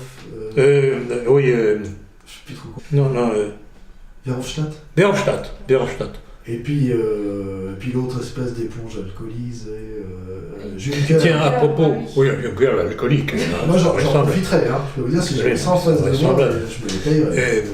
Mais d'ailleurs, Orban, le Premier ministre hongrois, l'a moqué là-dessus. Et rappelez-vous comment ça a fait des vagues. Hein. Ah, comment il a osé s'attaquer à M. Juncker, etc. Et je voudrais en profiter pour citer un truc que j'ai vu passer tout dernièrement. C'est une déclaration de ce très cher Bruno Le Maire, qui refusait un référendum sur l'histoire de la privatisation des aéroports de Paris. Oui. Qui est en cours. Oui. Disant que c'était donner une arme aux populistes. Donc, encore une fois, la démocratie n'est bonne que si ça donne le résultat que ces messieurs qui nous gouvernent attendent. Donc, pourtant, un référendum, c'est on ne peut plus démocratique, que je sache. Ah ben non, parce qu'il y a un danger. Ça peut servir aux nationalistes. même aux populistes. Donc on n'en parle pas. Le général de Lavarde a déclaré aux Algériens « Méfiez-vous de Bernard-Henri Lévy ». Qu'en pensez-vous ? Eh bien, il a parfaitement compris le problème. Alors, il faut tout de même savoir que c'est un ancien responsable des services secrets français, militaires, qu'il connaît bien le problème, il l'a démontré d'ailleurs, c'est exactement ça. Ben, rappelez-vous, il y a des semaines, sinon des mois maintenant, que Bernard-Henri Lévy prône une intervention contre l'Algérie. Il veut refaire ce qui a été si bien fait contre la Libye, avec les beaux résultats que l'on connaît. Donc de l'avoir, il y a heureusement quand même un certain nombre de hauts militaires français qui sauvent l'honneur de l'armée en général. Alors là-bas, bien de cela, parce que ces hauts responsables, ils brillent par leur absence ou par leur lâcheté. Et donc vraiment, j'applaudis ce qu'il a dit, c'est tout à fait ça. Donc, et c'est l'éternelle politique sioniste et américano-sioniste et de leurs alliés. Quand il y a un pays arabe, et pas simplement arabe, mais notamment arabe en l'occurrence, qui peut être un danger pour Israël par son unité, il faut la faire éclater. L'Irak, la tentative contre la Syrie, les tentatives antérieures contre le Liban, aussi, bon, c'était pas un danger, mais enfin tout de même, le Liban est un point central, donc il était important de l'affaiblir, la Libye, l'Équateur, et l'Algérie. le Venezuela, non ? Alors, bon, ça c'est encore autre chose. Ça c'est encore autre chose, mais ça, oui, vous avez raison. Mais là, ça fait partie des intérêts économiques américano-sionistes, on tombe toujours là-dedans. Mais là, en ce qui concerne l'Algérie, la Libye et compagnie, c'est un problème régional de danger local pour Israël. À Christchurch, en Nouvelle-Zélande, l'Australien Brenton Tarrant tue une cinquantaine de musulmans dans une mosquée. Comment analysez-vous cet attentat ? Alors, c'est très très très curieux comme histoire, ça. Alors, il y a deux choses qui sautent aux yeux. Premièrement, le nom de la ville où cela s'est passé. Christchurch, donc là, l'église du Christ. Donc, cette tuerie semblerait indiquer qu'elle a eu lieu au nom du Christ contre les musulmans. C'est ce qu'on appelle une provocation. Deuxièmement, ça rappelle étrangement le truc avec, comme il s'appelait déjà le Norvégien, oui, exactement, qui lui aussi avait voulu faire un massacre, d'ailleurs ça a été pas mal fait comme résultat. Et qu'est-ce qu'alors, extrémistes de droite, etc., nous disait-on. Et qu'est-ce que l'on a appris par la suite ? Ah ben il était franc-maçon. Mais ça, on est sûr puisqu'on a des photos de lui en grande tenue d'apparat maçonnique.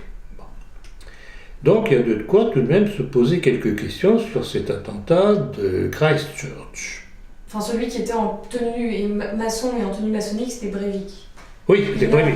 Oui, on revient sur Brenton Tarrant.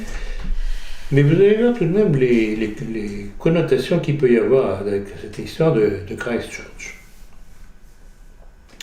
On allait apprendre que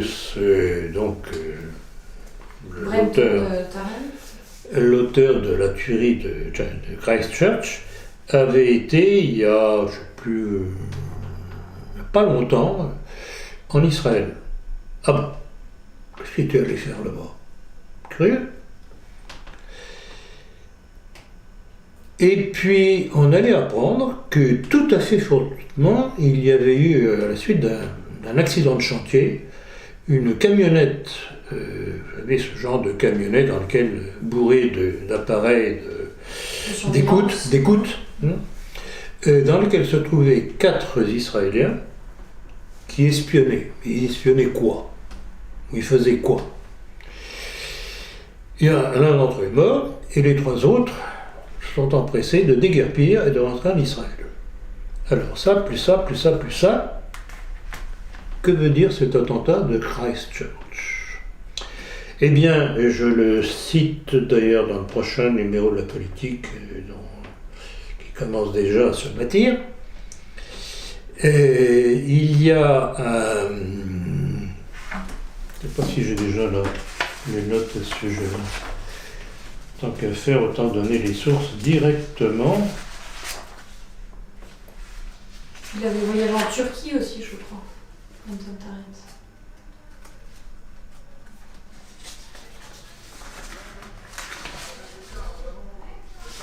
Je crois que c'est ça, oui.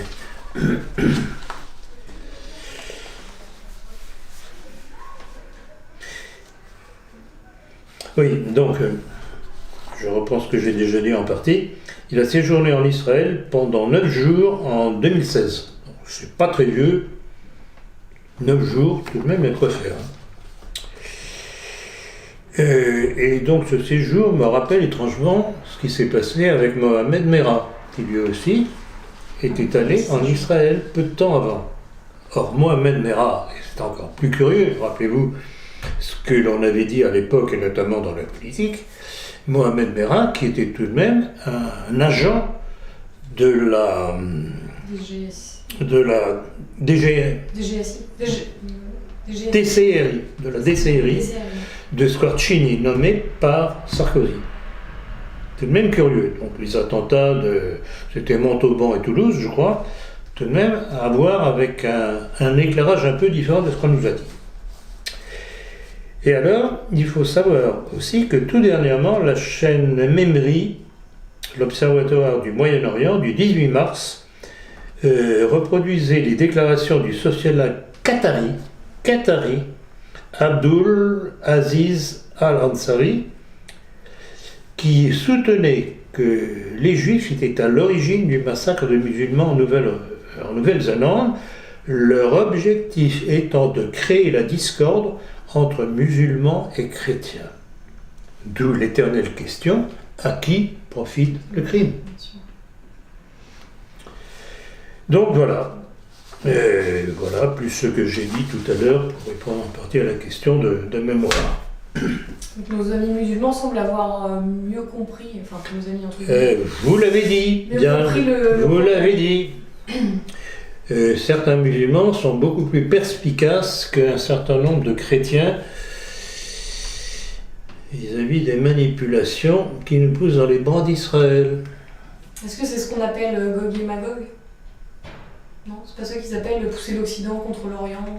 Oui, c'est ça. Ben, c'est la guerre des mondes. La guerre des mondes, ou le nom d'une de mes conférences d'ailleurs. Ouais. Trump reconnaît la pleine souveraineté d'Israël sur le Golan. Comment ne pas voir qu'il est aux ordres de l'État hébreu? Et quelles en seront les conséquences diplomatiques? Bon, alors je commencerai par dire de quoi se mêle-t-il, de quel droit? En quoi cela le concerne-t-il? Et c'est ce qui me frappe avec Trump comme avec d'autres, justement, c'est que ces gens, pour exister ou pour se maintenir au pouvoir, s'aplatissent devant Israël, devant le sionisme. Pensez-le. C'est évident. Et rappelez-vous, quand au tout début, lors de la campagne électorale de Trump, vous me posiez la question, qu'est-ce que vous pensez de Trump? Rappelez-vous ce que j'avais répondu. Je suis pourtant pas Madame Soleil. Simplement, je sais lire. Quand je vois certaines déclarations, quand je vois qui appuie qui, je me dis, il y a un petit problème là. Donc voilà la démonstration. Alors, sur le plan diplomatique, qu'est-ce que cela pourrait avoir? Cela pourra avoir que il est évident que si Israël essaye de mettre la main sur le Golan, il va y avoir des ripostes des Syriens et très certainement des Russes, du Hezbollah et compagnie, et de l'Iran. D'ailleurs, les Syriens pourraient reconnaître, eux, le Nouveau-Mexique comme souveraineté du Mexique. Alors, je ne sais plus qui aussi, à propos du problème juif mondial et éternel, pourquoi est-ce que M. Trump, qui est si bien avec la communauté juive, ne leur offre pas la Caroline du Nord et la Caroline du Sud pour s'installer? Oui.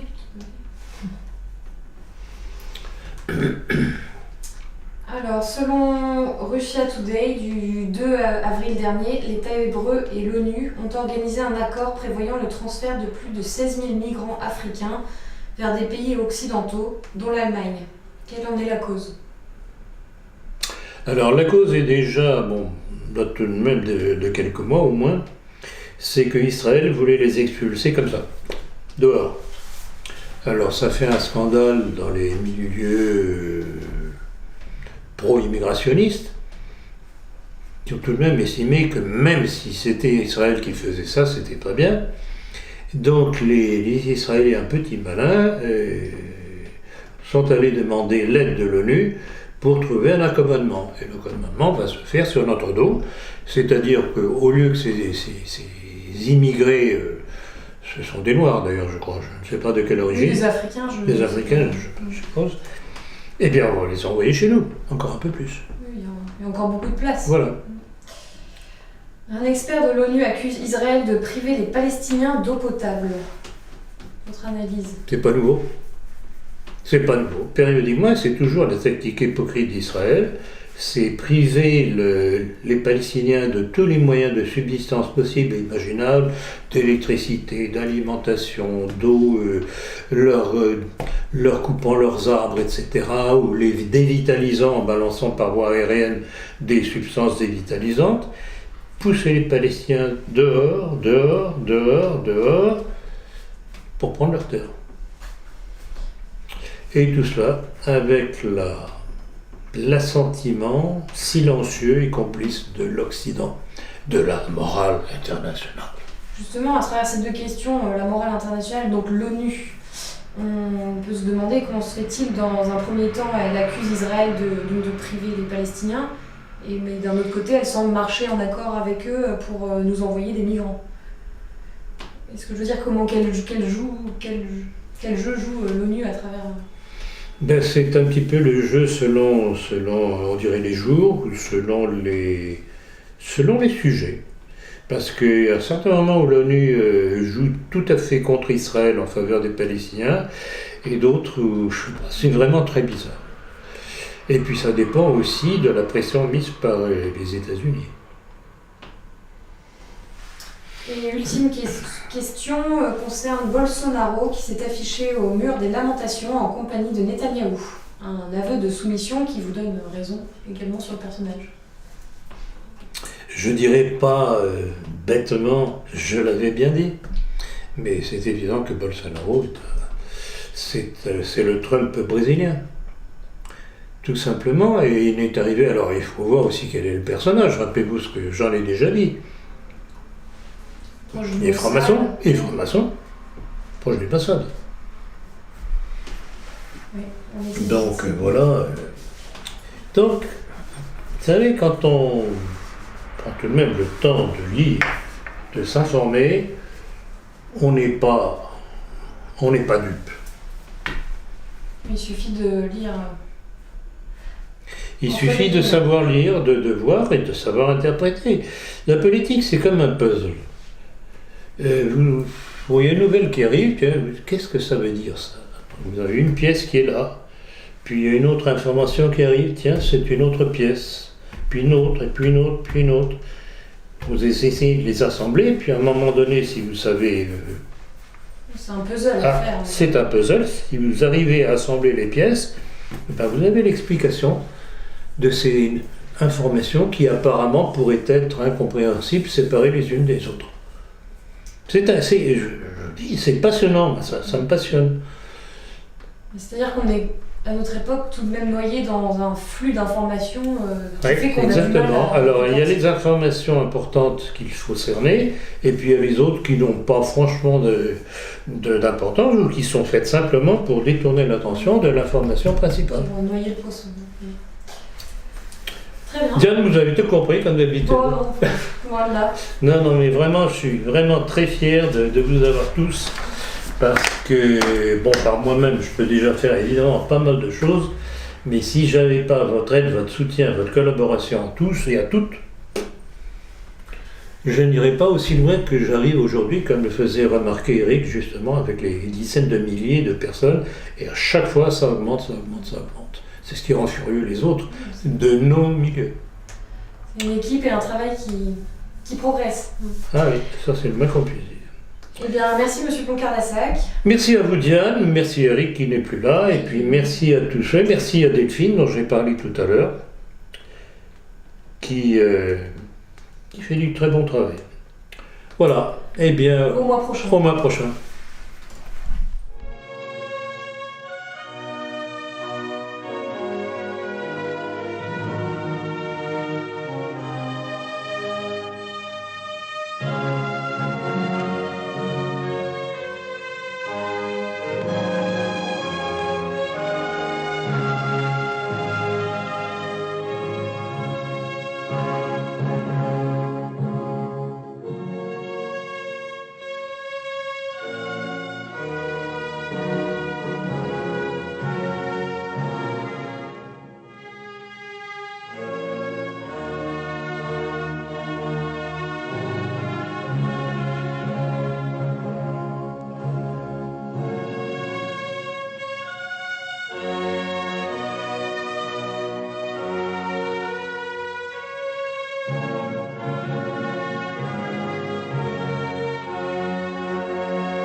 Alors, monsieur Concardassac, vous aviez 2 annonces à faire.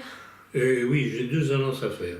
Premièrement, une chose qui commence à devenir de même un peu dérangeante, c'est le nombre de retours de notre lettre d'information à la politique.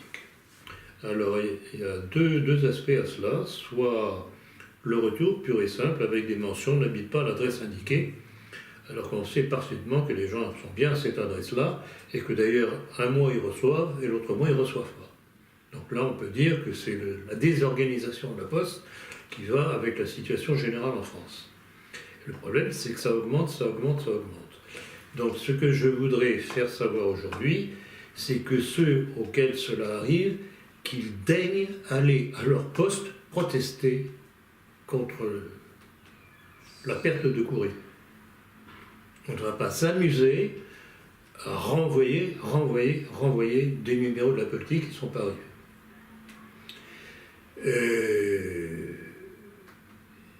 Si cela devait continuer comme ça, on serait obligé de passer un certain nombre d'abonnements en PDF. Ce que je sais qu'il ne plaît pas en général parce que les gens aiment bien avoir le papier. Donc il y a un problème là, et je demande à ceux qui m'écouteront de participer à contrer ce problème. Donc qu'ils aillent trouver leur poste en disant « j'ai un problème avec mon courrier ». Et la deuxième annonce que je voulais faire, c'est à propos de ce que la plupart d'entre vous savent maintenant, c'est qu'un certain nombre de mes conférences ont été interdites, notamment celle de novembre et celle de décembre. Et qu'en réponse, nous avons édité ces 2 conférences sur DVD. Donc tout un chacun peut se servir de ces DVD, il y aura d'autres titres aussi, sur les sujets les plus importants. Cela doit servir à la fois à contrer le sabotage dont nous sommes victimes, et à la fois servir aux cercles nationalistes dans leur formation, dans leurs activités de formation. Le prix de chaque DVD est de 15 €, plus le port. Sauf évidemment si les personnes les prennent lorsque je viens donner des conférences à Paris ou ailleurs. Donc voilà, donc pour l'instant les 2 premières sur la judaïsation de la France et sur la zémorisation de nos milieux, vous pouvez les avoir en DVD.